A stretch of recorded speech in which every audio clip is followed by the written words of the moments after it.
राष्ट्र संत पूज्य गुरुदेव उपाध्याय श्री अमर मुनि जी महाराज भारत की आध्यात्मिक परंपरा के महान संत थे। उनका जीवन तप, ध्यान, साधना से पवित्र एवं भक्ति रस से आप्लावित था।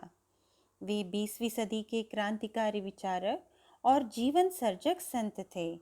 तीर्थंकर महावीर की श्रमण परंपरा में दीक्षित मानवता के संदेशवाहक संत थे।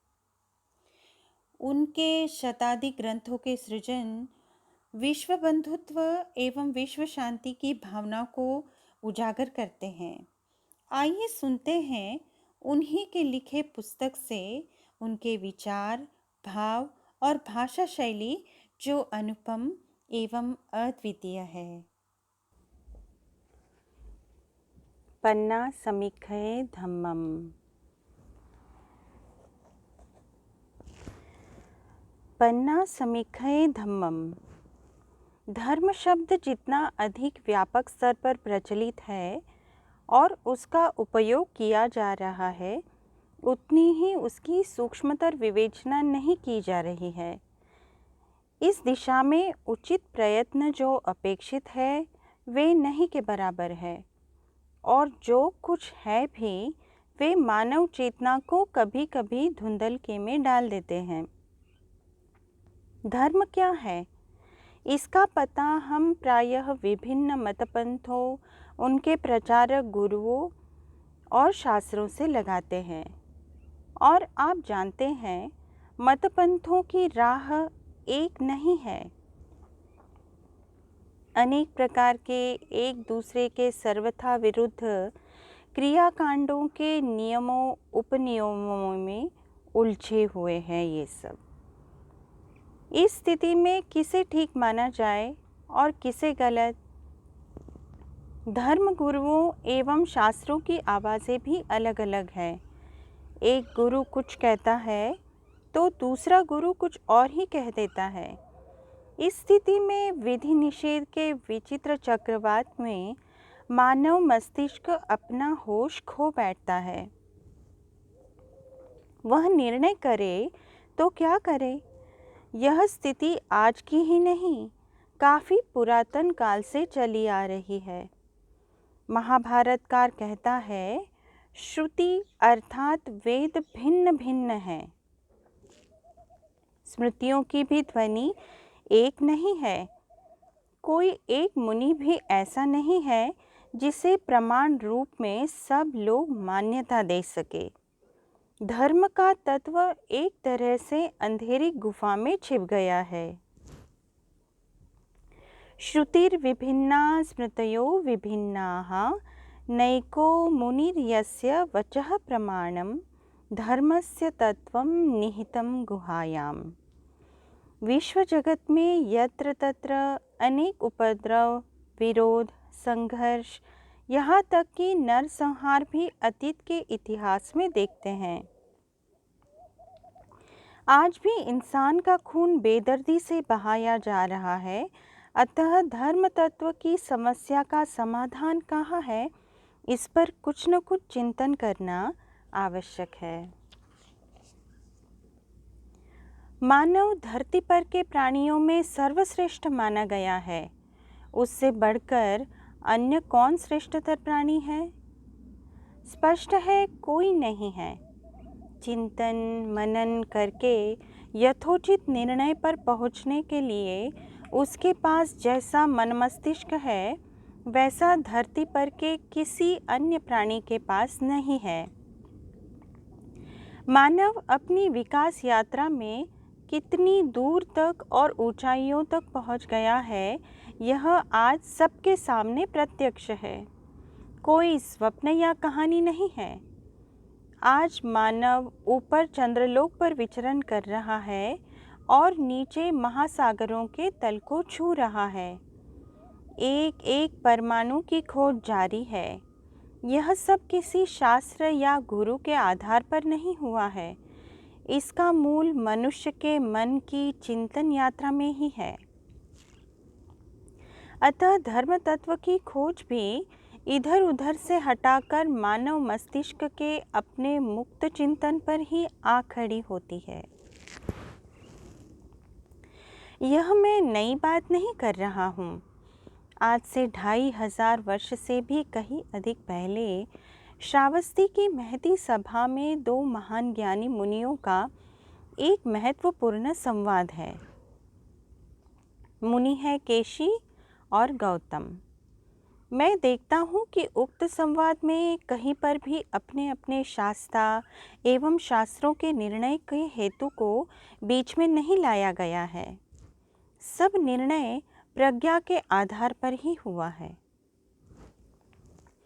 वहाँ स्पष्ट है, जो गौतम के द्वारा उपदिष्ट है कि प्रज्ञा के द्वारा ही धर्म की समीक्षा होनी चाहिए। सूत्र है पन्ना समीक्षये धम्मम, अर्थात प्रज्ञा ही धर्म की समीक्षा करने में समर्थ है। और धर्म है भी क्या? तत्व का अर्थात सत्यार्थ का विशिष्ट निश्चय ही धर्म है, और यह विनिश्चय अंततः मानव की प्रज्ञा पर ही आधारित है। शास्त्र और गुरु संभवतः कुछ सीमा तक योग दे सकते हैं, किंतु सत्य के आखिरी मंजिल पर पहुंचने के लिए तो अपनी प्रज्ञा ही साथ देती है।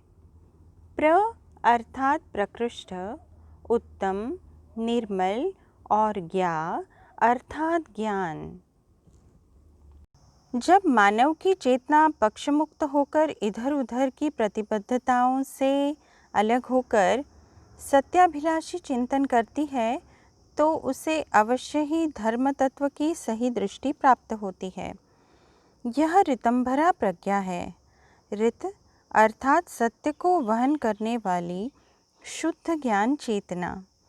योग दर्शनकार पतंजलि ने भी इसी संदर्भ में एक सूत्र उपस्थित किया है, ऋतंभरा तत्र प्रज्ञा। उक्त सूत्र की व्याख्या भोजवृत्ति में इस प्रकार है, ऋतं सत्यं विभर्तिं कदाचिदपि न विपर्ययेनाच्छाद्यते सा ऋतंभरा प्रज्ञा तस्मिन् सन्ति भवतीत्यर्थः। अर्थात जो कभी भी विपर्य से आच्छादित न हो, वह सत्य को धारण करने वाली प्रज्ञा होती है। माना कि साधारण मानव की प्रज्ञा की भी एक सीमा है। वह असीम और अनंत नहीं है, फिर भी उसके बिना यथार्थ सत्य के निर्णय का अन्य कोई आधार भी तो नहीं है। अन्य जितने आधार है, वे तो सूने जंगल में भटकाने जैसे हैं और परस्पर टकराने वाले हैं। अतः जहाँ तक हो सके अपनी प्रज्ञा के बल पर ही निर्णय को आधारित रखना चाहिए। अंतिम प्रकाश उसी से मिलेगा।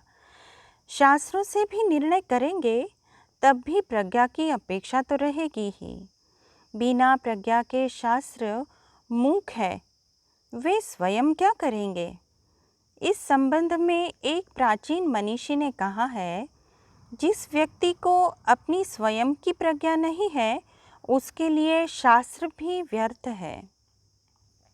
शास्त्र उसका मार्गदर्शन क्या कर सकता है? अंधा व्यक्ति यदि अच्छे से अच्छा दर्पण लेकर अपना मुखमंडल देखना चाहे तो क्या देख सकता है? यस्य नास्ति स्वयं प्रज्ञा शास्त्रं तस्य करोति किम, लोचनाभ्यां विहीनस्य दर्पणः किम करिष्यति। शास्त्र के लिए प्राकृत में सुत्त शब्द का प्रयोग किया गया है। उसके संस्कृत रूपांतर अनेक प्रकार के हैं। उसमें सुत्त शब्द का एक संस्कृत रूपांतर सुप्त भी होता है। यह रूपांतर अच्छी तरह विचारणीय है।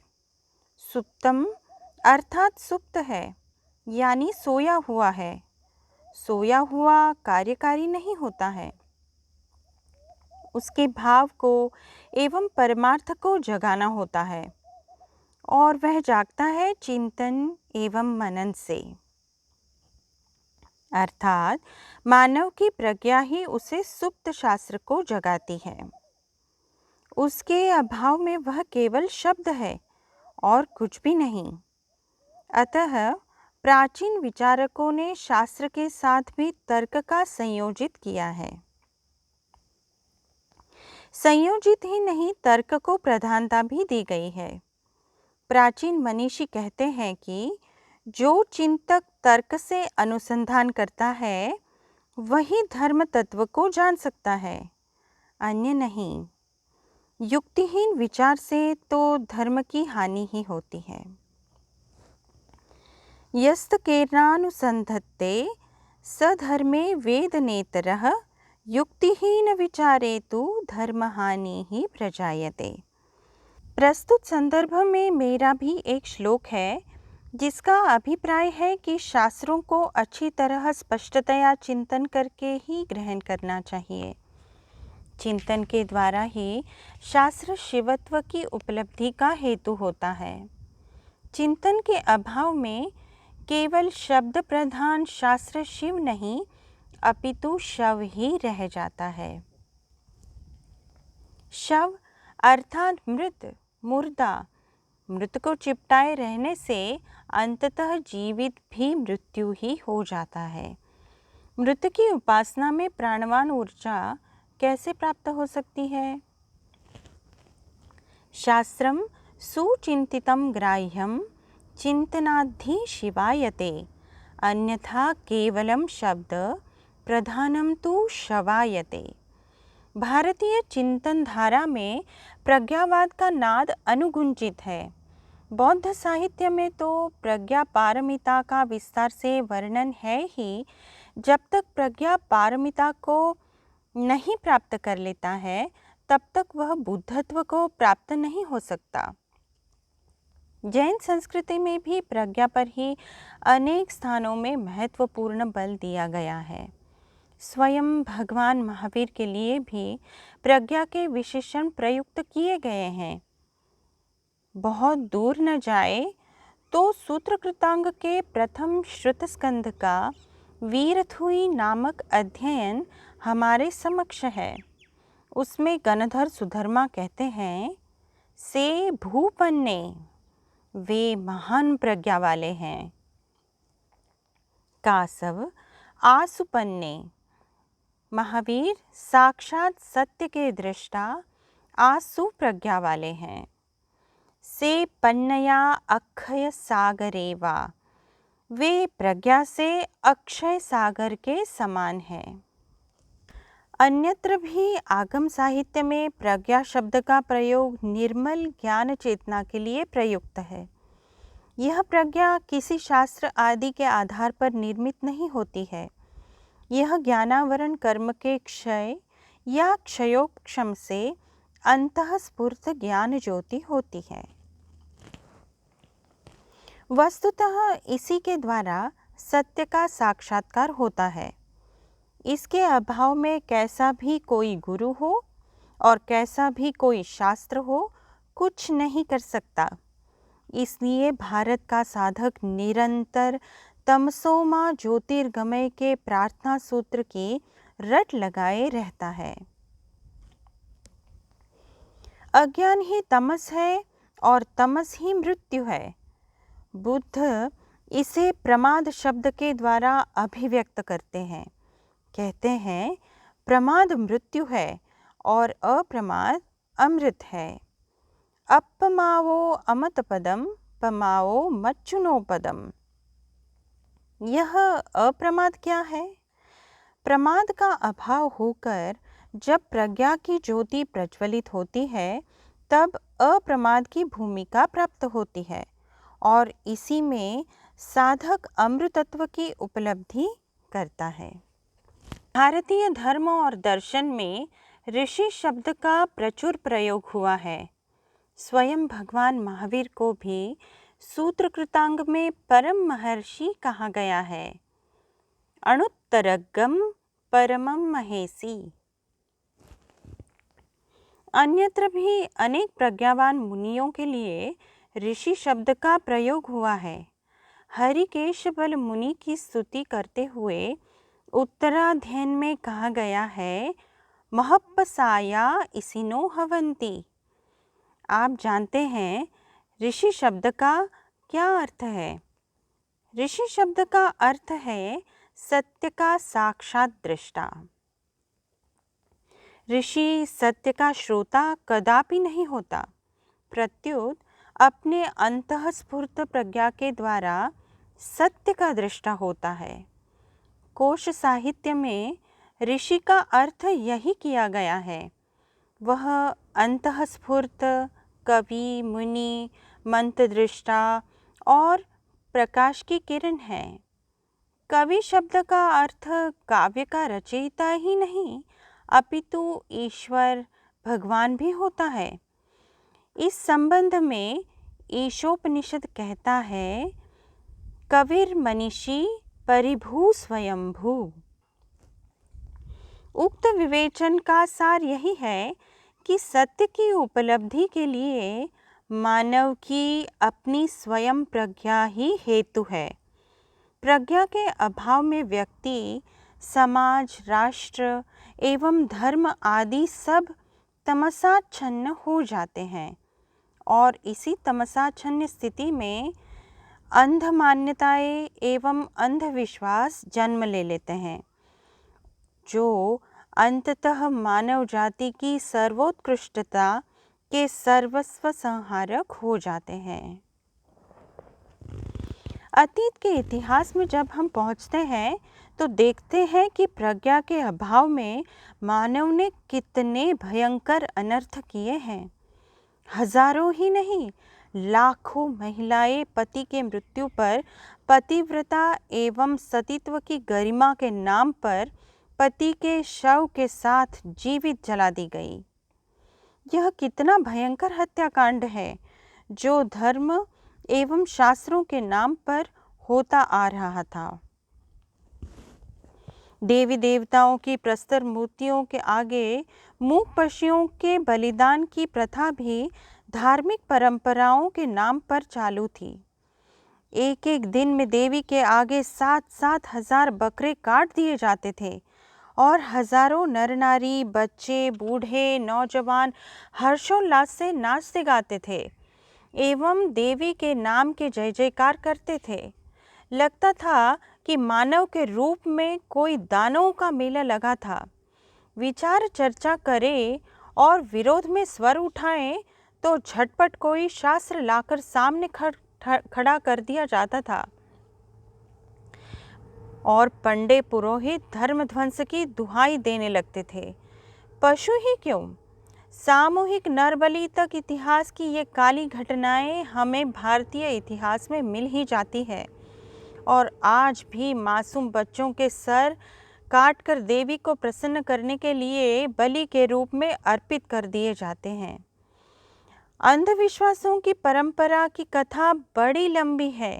कहीं ग्रामीण महिलाएं वर्षा के लिए खेतों में हल जोतने का अभिनय करती है और कहीं पशु बलि एवं नरबलि तक इसके लिए दी जाती थी। प्रज्ञाहीन धर्म के चक्कर में भ्रमित होकर लोगों ने आत्मपीड़न का कष्ट कभी कम नहीं उठाया है। वस्त्रहीन नग्न होकर हिमालय में रहते हैं, जेठ की भयंकर गर्मी में चारों ओर धूनी लगाते हैं, कांटे बिछाकर सोते हैं, जीवित ही मुक्ति के हेतु गंगा में कूदकर आत्महत्या कर लेते हैं और कुछ लोग तो जीवित ही भूमि में समाधि लेकर मृत्यु का वरण भी करते हैं और कुछ लोग आत्मदाह करने वाले भी कम नहीं है। लगता है मनुष्य आँखों के होते हुए भी अंधा हो गया है। धर्म रक्षा के नाम पर वह कुछ भी कर सकता है या उससे कुछ भी कराया जा सकता है। धर्म और गुरुओं के नाम पर ऐसी भयंकर शहीदी जुनून सवार होता है कि अपने से भिन्न धर्म परंपरा के निरपराध लोगों की सामूहिक हत्या तक करने में उन्हें कोई हिचक नहीं होती। ये सब उपद्रव देव मूढ़ता, गुरु मूढ़ता या शास्त्र मूढ़ता के कारण होते हैं। प्रज्ञा ही उक्त मूढ़ताओं को दूर कर सकती है। किंतु धर्म के भ्रम में उसने अपना या शास्त्र का, समाज का भला बुरा सोचने से इनकार कर दिया है। अतः अपेक्षा है प्रज्ञा के अंतर ज्योति को प्रज्वलित करने की। बिना ज्ञान की ज्योति प्रज्वलित किए यह भ्रम का सघन अंधकार कथमपि दूर नहीं हो सकता। अतः अनेक भारत के प्रबुद्ध मनीषियों ने ज्ञान ज्योति को प्रकाश करने के लिए प्रबल प्रेरणा दी है। श्री कृष्ण कहते हैं, ज्ञान से बढ़कर विश्व में अन्य कुछ भी पवित्र नहीं है। न ही ज्ञानेन सदृशं पवित्रमिह विद्यते। अज्ञान तमस को नष्ट करने के लिए ज्ञान की अग्नि ही सक्षम है।